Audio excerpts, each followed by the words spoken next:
थे ये nerve impulse का सारा मैकेनिज्म पढ़ा था। इसमें एक बात ये रह गई थी कि एसिटाइलकोलिन जो यहाँ पे एक्ट कर रही है, अब इसने ख़त्म भी होना है, वरना अगर ये एक्ट करी जाएगी बार बार तो यहाँ पे कंटिन्यूस कॉन्ट्रैक्शन की स्टेट आ जाएगी। एक दफ़ा जो कॉन्ट्रैक्शन होनी थी हो गई, ये एसिटाइलकोलिन नेक्स्ट ख़त्म भी होनी है। उसके लिए यहाँ पे होती है एंजाइम एसिटाइलकोलिन एस्ट्रेस, जो कि इस एसिटाइलकोलिन को ब्रेक कर देगा। तो ये कोई फ्रैक्शन ऑफ सेकंड के लिए एक्शन करेगी सिर्फ, उसके बाद ये ख़त्म हो जाएगी। इसके अलावा ये गाइडलाइन में लिखे हुए हैं कुछ ड्रग्स जो एसिटाइलकोलिन लाइक एक्शन करेंगे। जब बॉडी में कॉन्ट्रैक्शन नहीं हो रही, हमने कॉन्ट्रैक्शन करवानी है, तो उसके लिए हम एसिटाइलकोलिन लाइक ड्रग्स देते हैं। इनको मस्करेनिक ड्रग्स कह सकते हैं, या फिर आप इनको पैरासिम्पैथोमाइमेटिक ड्रग्स भी कहते हैं, कोलिनोमाइमेटिक ड्रग्स भी कहते हैं। ये है मेथाकोलिन, कार्बाकोल, निकोटीन। इसके अलावा कुछ ड्रग्स हैं जो इनएक्टिव कर देते हैं एसिटाइलकोलिन एस्ट्रेस को, ताकि एसिटाइलकोलिन जितनी रिलीज़ हो रही है वो ज़्यादा फंक्शन कर सके। उसमें आ जाते हैं नियोस्टिग्मीन, फाइसोस्टिग्मीन। पर्टिकुलरली ये वो ड्रग्स हैं जो मास्थेनिया ग्रेविस में यूज़ होते हैं। ये एक अलहदा पूरा क्वेश्चन है मास्थेनिया ग्रेविस का, वो पैथोफिजियोलॉजी के साथ हम स्टडी करेंगे। अभी हम बेसिक फिजियोलॉजी स्टडी कर रहे हैं। इसके अलावा कुछ क्यूरेरिफॉर्म ड्रग्स भी होते हैं, जैसे डी ट्यूबोकुरेन। ये बेसिकली फार्माकोलॉजी है, ये आप एक दो ये ड्रग्स के नाम याद कर लिए, सारा आपके लेवल की बातें नहीं है। हमने यहाँ तक पढ़ लिया था। अब कैल्शियम की रिलीज़ और उससे होने वाली कॉन्ट्रैक्शन को हमने आगे डिटेल में अब पढ़ना है। ये जो सारा मैकेनिज्म जो अब होने वाला है, इसको हम कहेंगे एक्साइटेशन कॉन्ट्रैक्शन कपलिंग।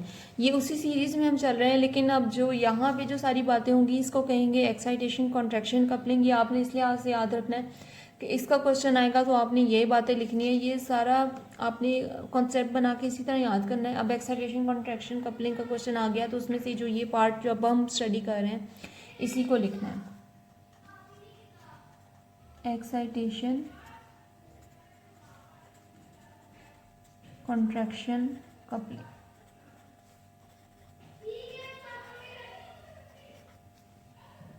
इसका बेसिक मीनिंग ये है कि जो पीछे से नर्व इम्पल्स आई है उसने किसी तरह ये वाली कॉन्ट्रैक्शन करवा देनी है। किस तरह से ये डिपोलराइजेशन जो है रिजल्ट करेगी कॉन्ट्रैक्शन के अंदर। उससे पहले एक बात जो है हमने पढ़ी थी कि कैल्शियम की रिलीज़ होनी है जो मसल के अंदर कॉन्ट्रैक्शन करवाएगी। अब ये कैल्शियम को हम बेसिकली रिलीज़ करवाने की सारी बात है, जिससे हमने आगे ये एक्साइटेशन जो है कॉन्ट्रैक्शन में कन्वर्ट हो जाएगी।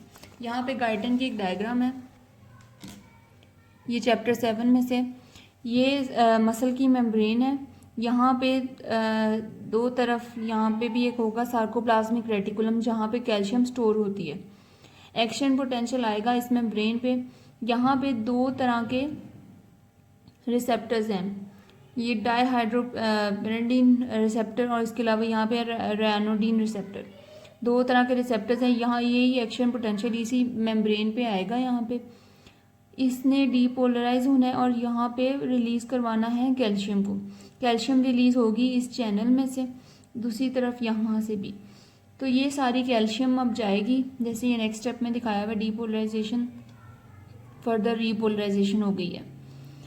तो ये सारी कैल्शियम अब रिलीज़ हो रही है और इसी ने आगे जाके सारा फंक्शन करना है। इस सारी चीज़ को यहाँ पे एक सार्कोप्लाज्मिक रेटिकुलम है, यहाँ पे एक और है और इसको कहते हैं टी ट्यूब्यूल। ये तीनों चीज़ें मिलके एक ट्रायड बनाती हैं। ये सारे कैल्शियम के रिलीज़ का मैकेनिज्म है, जिसको हमने कहना है एक्साइटेशन कॉन्ट्रैक्शन कपलिंग। ये सारी बात ही समझने की। अब आपने पेपर में क्या लिखना है जब एक्साइटेशन कॉन्ट्रैक्शन कपलिंग का क्वेश्चन आ जाए। ज़ाहिर बात है इसमें समझने वाली बात तो यही थी, अब इतना थोड़ा सा तो आपने नहीं लिखना। तो ये मैं आपको कुछ चीज़ें बता रही हूँ, इस तरह लिखनी है एक्साइटेशन कॉन्ट्रैक्शन कपलिंग में।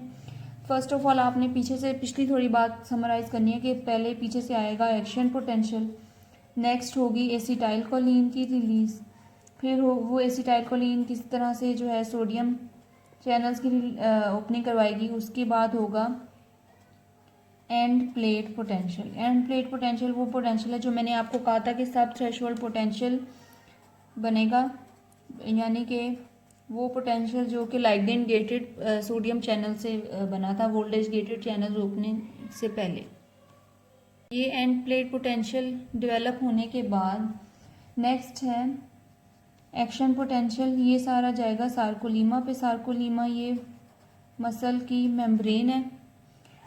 नेक्स्ट होगा एक्शन पोटेंशियल सार्कोलीमा से जाएगा सार्कोप्लाज्मिक रेटिकुलम पे और यहाँ पे होगी कैल्शियम की रिलीज। इस कैल्शियम की रिलीज से नेक्स्ट होगा ये कैल्शियम जो है इसने बाइंड करना है ट्रोपोनिन पे। ट्रोपोनिन हमने पढ़ा था कि एक्टिन के ऊपर एक मॉलिक्यूल है। अब इससे चले मैं यहाँ पहले बता देती हूँ फिर इनका बता देती हूँ डिटेल से। ट्रोपोनिन पे बाइंड करेगा। ट्रोपोनिन के बाइंड होने से आगे होगा ट्रोपोमायोसिन रिमूव होगा, अपनी एक्टिव साइट जो है वो एक्सपोज कर देगा।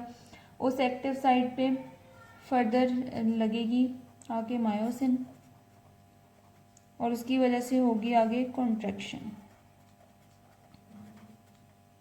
ये ही सारा एक पूरा मैकेनिज्म है जिसके अंदर से हमने एक नया क्वेश्चन दूसरा भी निकाल लेना है। अब पहले हम पढ़ लेते हैं कि ट्रोपोनिन ट्रोपोमायोसिन ये क्या चीज़ें हैं। एक्टिन का हमने मॉलिक्यूल पढ़ा था तो वो ट्विस्टेड सा स्ट्रक्चर है, बीडेड स्ट्रक्चर उसको कहते हैं। सपोज कि ये ऐसे कुछ पार्ट है उसका, इसके ऊपर एक्टिव साइट है एडीपी। एडीपी है एक्टिव साइट जहाँ पे आके मायोसिन लगना है, लेकिन इसको हमने कवर करके रखना है क्योंकि मायोसिन की हम नॉर्मली इस पे लगने नहीं देंगे। जब कॉन्ट्रैक्शन रिक्वायर होगी सिर्फ तभी यहाँ पे आके लगना है मायोसिन ने। सो अब यहाँ पे ट्रोपोनिन ने इसको कवर किया, ट्रोपोमायोसिन ने इसको कवर किया हुआ है। ट्रोपोमायोसिन के ऊपर फर्दर लगी हुई है ट्रोपोनिन।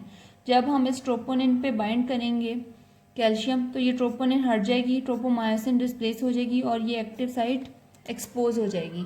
यहाँ पे आके लगेगी मायोसिन और होनी है कॉन्ट्रैक्शन। ये सारी चीज़ जो है और इसके बाद ये यहाँ पे रिकवरी का स्टेप सारे भूल जाते हैं, कॉन्ट्रैक्शन तक छोड़ देते हैं। तो ये रिकवरी वाली सारी बातें इनकी डिटेल से आगे ये सारा जो पूरा मैकेनिज्म पढ़ेंगे सबकी डिटेल्स आगे कवर हो जाएंगी। सो ये एक्साइटेशन कॉन्ट्रैक्शन कपलिंग था। सो नेक्स्ट क्वेश्चन हम आगे नेक्स्ट पार्ट में डिस्कस करते हैं।